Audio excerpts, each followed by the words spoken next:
नर्मदा तट पर कनकावती गाम, पाखर के गाछी छल जाहि ठाम। नर्मदा तट पर कनकावती गाम, पाखर के गाछी छल जाहि ठाम। चिलहोरनी आगी दरनी, चिलहोरनी आगी दरनी, रह डेरा बनाई। जितिया पावन के खिस्सा हम दै छी सुनाई। जितिया पावन के खिस्सा हम दै छी सुनाई।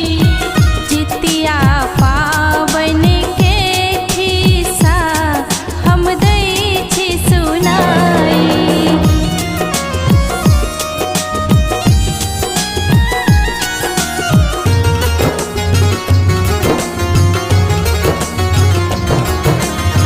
आगा भेलै की से सुनू यौ, रखने छल उपवास दुनू यौ।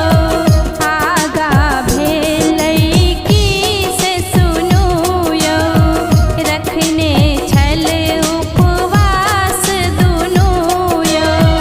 मांस चिता के गीतरनी, मांस चिता के गीतरनी, चोरा कर लेलकै खाई।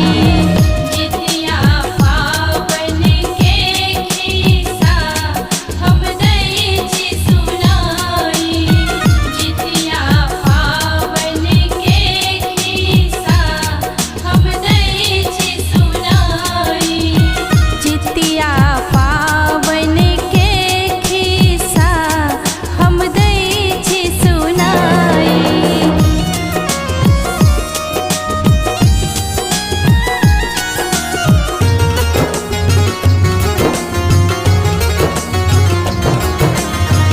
कुंभक मेला